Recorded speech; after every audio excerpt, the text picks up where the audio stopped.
The Atlanta Constitution, available for 3 cents, reported production statistics routinely. American hot dog production reaching approximately 2 billion annually by 1944. Professional baseball attendance exceeding 10 million spectators yearly. Despite wartime travel restrictions, manufacturing achievements including 100,000 aircraft produced since Pearl Harbor. These figures, published openly for enemy prisoners to read, demonstrated confidence that fundamentally undermined German propaganda claims of American industrial weakness. Thanksgiving 1945 delivered particular impact as prisoners experienced this uniquely American celebration. The traditional feast, turkey, stuffing, cranberry sauce and pumpkin pie, demonstrated nationwide coordination of consumption that contradicted claims of American disorganization. More significantly, female POWs witnessed Americans giving thanks for abundance during wartime rather than celebrating martial values.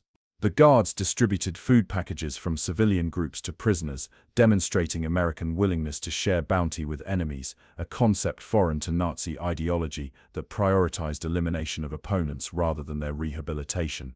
Female prisoners with medical training received permission to work in camp hospitals alongside American nurses, gaining intimate knowledge of American healthcare practices. They discovered patient diets included daily meat, fresh fruit and desserts, standard provisions exceeding what German hospitals reserved for critically wounded officers. Most shockingly, they learned that baseball leagues operated in many American hospitals, with recovering patients encouraged to play for rehabilitative purposes rather than competitive glory. This integration of recreation into medical treatment contradicted German efficiency models that viewed patients solely as units to be repaired and returned to duty. Through kitchen work assignments, female POWs learned about regional hot dog variations, the Chicago style with pickle and peppers, the New York version with sauerkraut, Southern preparations with coleslaw, revealing American cultural diversity within shared traditions. This discovery of unity containing difference directly challenged Nazi assumptions about homogeneity as strength. A female radio operator wrote in censored correspondence, "Americans argue about which city makes the proper hot dog while agreeing they all belong to the same nation." This strange contradiction seems to strengthen rather than weaken them. This observation contained recognition of democratic pluralism that fundamentally opposed fascist insistence on conformity. By summer 1945, minimum security female German POWs gained limited permission to work beyond camp boundaries, venturing into nearby Chattanooga under supervision. These supervised excursions provided direct exposure to American civilian life unfiltered by military structures. A group assigned to hospital laundry services traveled daily by bus through residential neighborhoods where they observed ordinary American life. Children playing freely in yards, women driving automobiles, homes with electricity and indoor plumbing even in working-class areas. The casual prosperity visible through windows and open doors, radios, refrigerators, upholstered furniture, contradicted claims of American material deprivation. Their most profound shock came when guards took them to watch the Chattanooga Lookouts baseball game at Engel Stadium one July evening. There, these women witnessed 2,500 spectators of varied social classes, factory workers alongside businessmen, farmers beside teachers, all paying the same admission price for the same entertainment. Most revolutionary was the presence of entire families, with women and children attending sporting events as standard practice rather than exceptional occurrence. One prisoner, a former BDM League of German Girls leader, wrote in her diary, "American women attend sports competitions not as decoration or to support men, but because they themselves enjoy the game. They yell criticisms and suggestions with knowledge. Children understand complex rules. The family participates equally in public recreation." More shocking was their introduction to the All-American Girls Professional Baseball League through newsreels and magazines. The concept of women playing professional sports for paying audiences directly contradicted Nazi gender ideology that had confined women to supportive roles. A newsletter from the South Bend Blue Sox women's team, discovered in the camp recreation room, revealed female athletes earning $45.85 weekly, more than many German male professionals earned before the war. Photographs of women sliding into bases, pitching professionally, and receiving public acclaim represented a form of female emancipation unimaginable in the Reich, where motherhood had been declared women's highest contribution. At a local fair in September 1945, prisoners on work detail witnessed integration of Black Americans into baseball culture. While still segregated, they observed African American families attending games, purchasing hot dogs from the same vendors, participating in American leisure patterns that Nazi propaganda had portrayed as impossible in a racially chaotic society.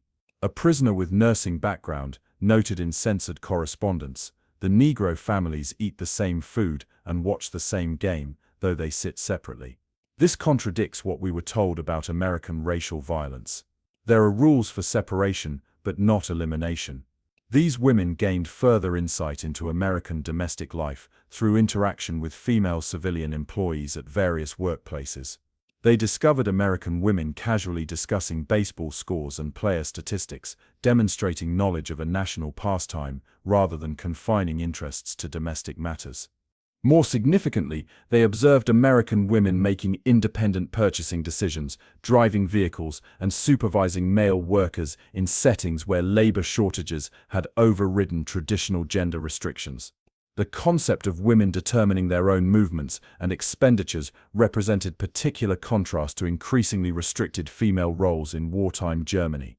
Access to American publications revealed astonishing production statistics that explained the abundance they witnessed. Life magazine's special issue on American food production showed hot dog manufacturing had reached $2.3 billion annually by 1944, nearly 20 for every American citizen. Meanwhile, baseball attendance maintained pre-war levels despite gasoline rationing, with approximately 10 million annual spectators. These figures, published openly rather than as secret military information, demonstrated confidence that fundamentally undermined German propaganda claims of American privation. Communications with family in Germany during final war months revealed growing disparity in conditions. Letters received by female POWs described severe food shortages, with civilian meat rations reduced to 100 grams weekly when available, less than a single American hot dog. Meanwhile, these prisoners regularly consumed meat at 2 meals daily. This stark contrast between their comfort in captivity versus their families' suffering in freedom delivered the final blow to Nazi claims of German superiority. The ideological transformation was nearly complete. Between 1945 and 1946, female German POWs returned to a shattered homeland that bore no resemblance to the victorious Reich they had left. Most returned healthier than when captured. Medical examinations documented average weight gain of 8-12 pounds during American captivity. They returned to families who had lost weight, their physical condition providing undeniable evidence, contradicting years of propaganda.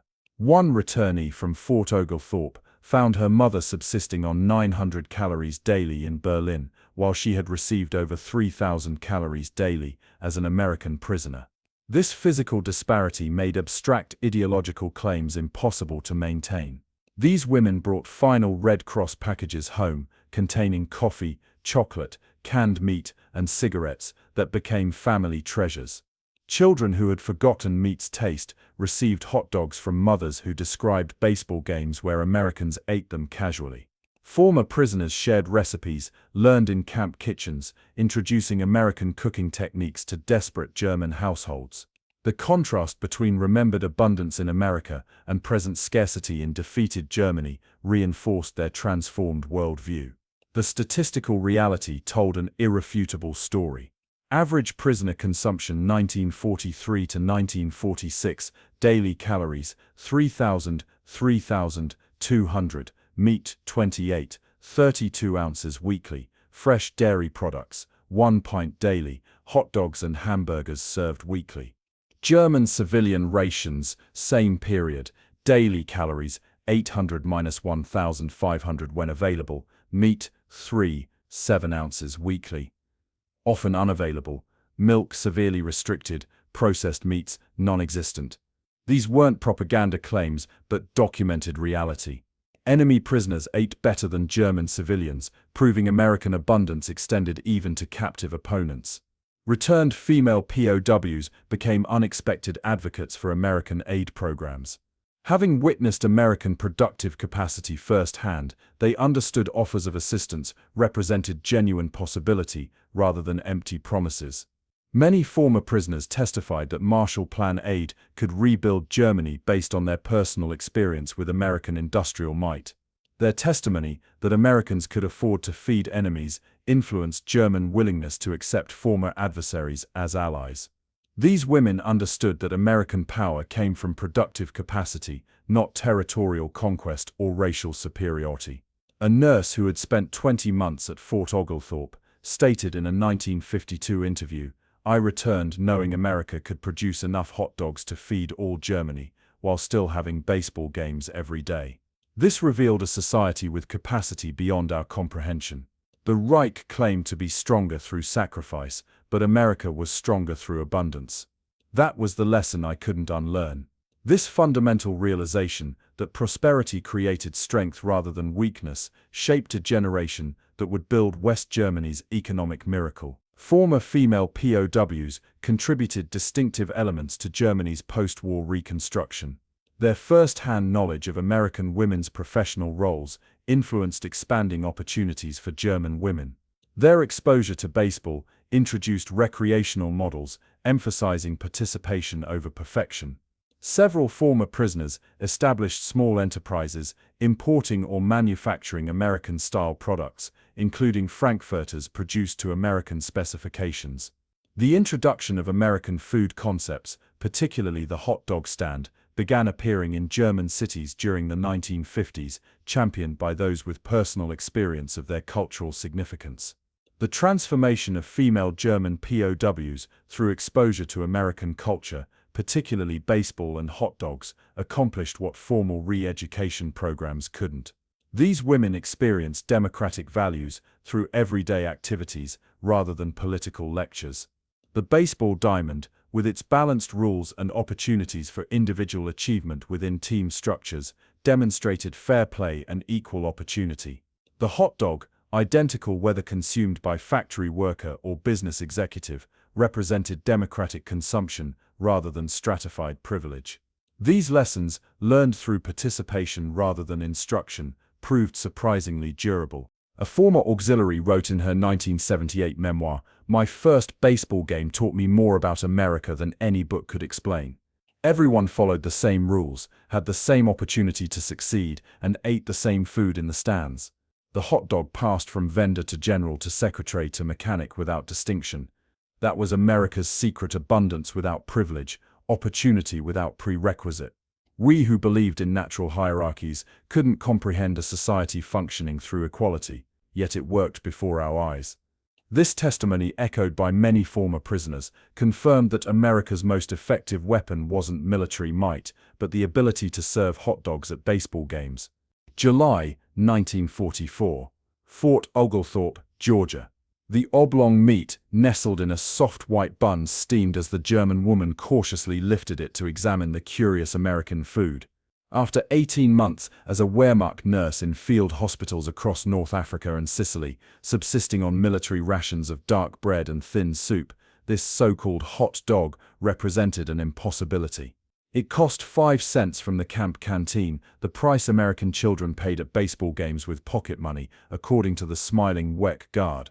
Across specialized sections of American prison camps that summer, 527 female German POWs, mostly nurses and auxiliary personnel captured following the collapse of Axis positions in Tunisia and Sicily, would confront a reality that systematically unraveled everything Nazi propaganda had taught them about American society. They discovered a nation where ordinary working people consumed meat daily, where women drove automobiles and managed businesses, where recreational activities like baseball games were accessible to citizens of all classes.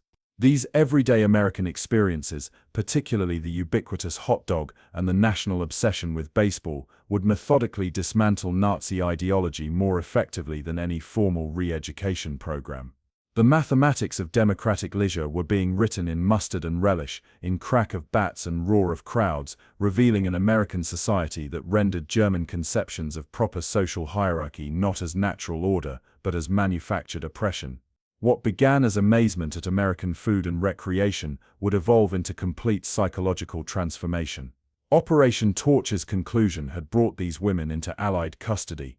Unlike male combatants, female auxiliary personnel, primarily medical staff, who had served directly with the Wehrmacht, represented a unique category of prisoner.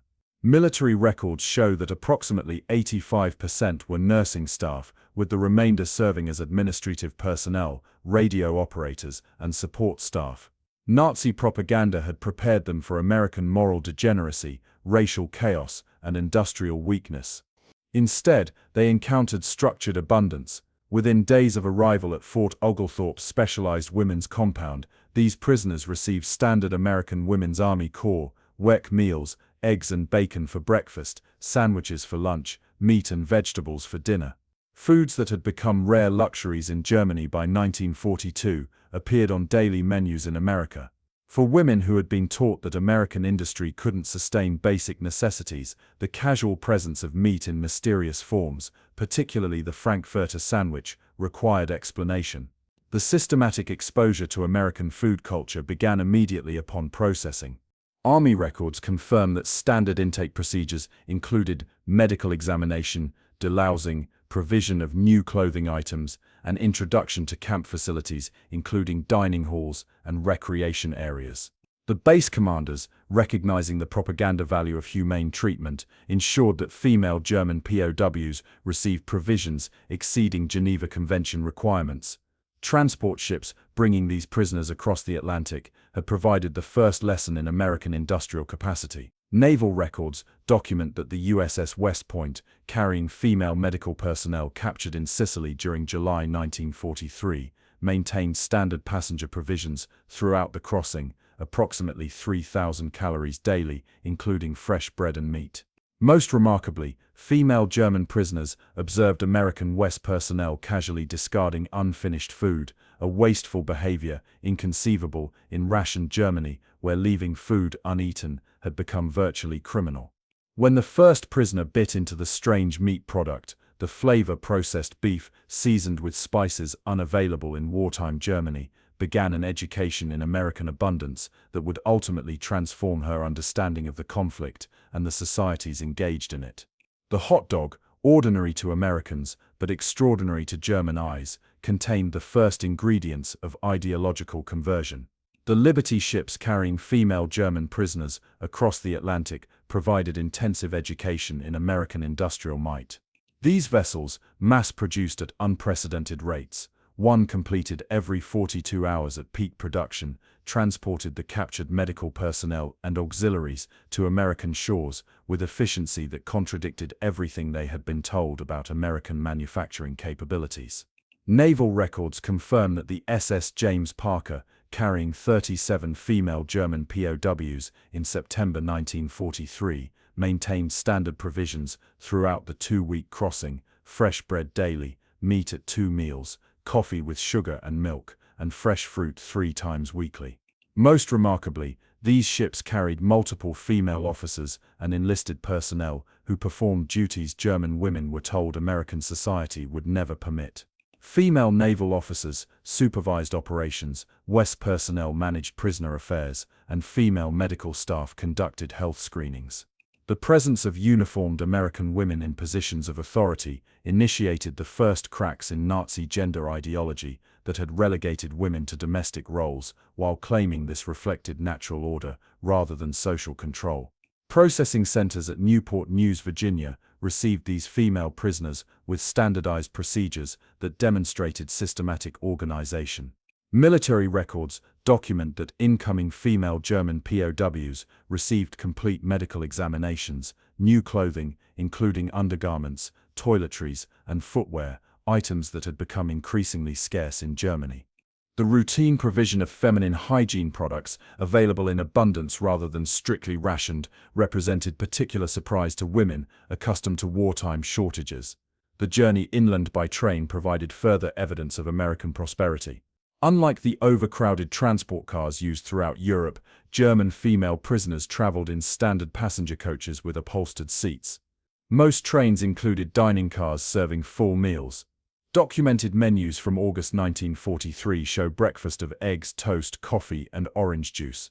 Prisoners discovered this wasn't special treatment, but routine American rail service available to ordinary citizens. Fort Oglethorpe, Georgia, primary detention facility for female German POWs, contradicted expectations of primitive conditions. The women's compound included barrack buildings with electric lights, indoor plumbing with hot water, central heating, and proper beds with mattresses. The WAC officers explained that these represented standard accommodations for American female military personnel, not exceptional provisions for prisoners. Each woman received regulation toiletry kit, including soap, shampoo, toothbrush and paste, and personal items. The routine availability of sanitary supplies after years of European shortages represented particular psychological impact. The mess hall introduced female prisoners to American dietary standards. Daily caloric provisions averaged 3,200 calories, more than double wartime German civilian rations. Breakfast typically included eggs, meat, bread with butter, coffee with sugar and milk. Lunch featured sandwiches, soup, and fruit. Dinner provided meat, vegetables, dessert, and beverages. Army quartermaster records document that female prisoners regularly received milk, 1 pint daily, while German civilian women received approximately 1 pint weekly when available. Most prisoners gained weight during initial weeks in captivity. Medical records from Fort Oglethorpe document average weight gain of 7 to 12 pounds during first month of detention, physical evidence of nutritional improvement that contradicted claims of American deprivation. This visible transformation became topic of discussion among prisoners, as women who had survived on increasingly restricted German military rations adjusted to American abundance. The baseball diamonds visible from barracks windows introduced another American phenomenon. Female prisoners observed American personnel, both men and women, engaged in recreational activities during off-duty hours. The WAC officers explained baseball's significance in American culture as they tossed balls in evening practice sessions. The concept of organized sports for women challenged German assumptions about feminine capabilities and appropriate behavior. The distant crack of bats and cheers from games initiated curiosity about this quintessentially American pastime that would soon become vehicle for deeper cultural understanding. By fall 1944, female German prisoners at Fort Oglethorpe witnessed their first organized baseball game when guards arranged a friendly match on the camp's recreation field. The women watched in puzzlement as grown men in uniforms chased a small white ball, slid in dirt, and celebrated when hitting the ball beyond reach of opposing players. A WAC sergeant explained rules using simple English and pantomime. 3 strikes meant out, 4 balls meant walk, 9 innings determined the game. The precision of the rules combined with the joyful abandon of play presented a contradiction. American life seemed simultaneously orderly and free. These exhibition games typically concluded with guards distributing hot dogs to players and sometimes to prisoners observing from designated areas. The ritual of food at sporting events, hot dogs, peanuts, soda, represented a cultural education. In Germany, serious athletic competitions weren't paired with casual eating. Here sport and food seemed inseparable. One prisoner later wrote in censored correspondence, "Americans eat while watching everything. They have special foods for games that everyone knows to buy. The hot dog belongs to baseball like medals belong to Hitler, but everyone can have hot dogs." Camp canteens became centers for cultural exchange. These small stores stocked American snacks, personal items, magazines, and newspapers. Female prisoners who performed work assignments earned 80 cents daily, identical to male POW wages, allowing them to purchase items. Price lists from Fort Oglethorpe's canteen show hot dogs at 5 cents, candy bars at 5 cents, candy bars at 5 cents, magazines at 10 cents. With a day's wages, a prisoner could purchase 16 items that represented unattainable luxury in wartime Germany. By winter 1944-45, several female POWs received permission to work in camp kitchens alongside American personnel. There they learned to prepare American foods, including the mysteriously popular hot dog. They discovered the industrial scale of American meat production when supply sergeants casually ordered hundreds of pounds of frankfurters and ground beef weekly. Quartermaster records show Fort Oglethorpe ordering approximately 800 pounds of frankfurters monthly for its 3,500 personnel and prisoners, a quantity of meat that would have supplied a German village for months. Baseball infiltrated prisoner consciousness through multiple channels. The Armed Forces radio broadcasts played in work areas featured game results and player statistics. Sports magazines in the canteen depicted baseball players as national heroes. Prisoners with kitchen duty noticed how conversations stopped when World Series games were broadcast, the St. Louis Cardinals versus the St. Louis Browns in 1944. With Americans of all ranks gathering around radios. For women taught that Americans lacked national unity, the shared passion for baseball across regional and class lines provided undeniable counter-evidence.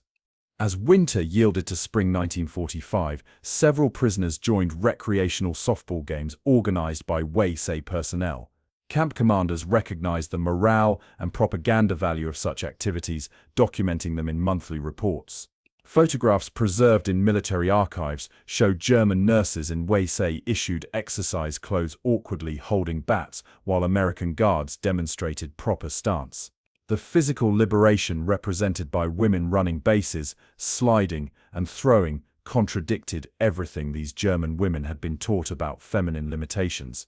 A former nurse from Hamburg wrote in a letter passed by censors, "I have learned to hit the ball with the bat. The American women cheer when anyone succeeds. They care more about trying hard than about winning perfectly." This seems very strange but also nice. This observation about valuing participation over perfection contained profound recognition of democratic values that contradicted fascist emphasis on victory and dominance.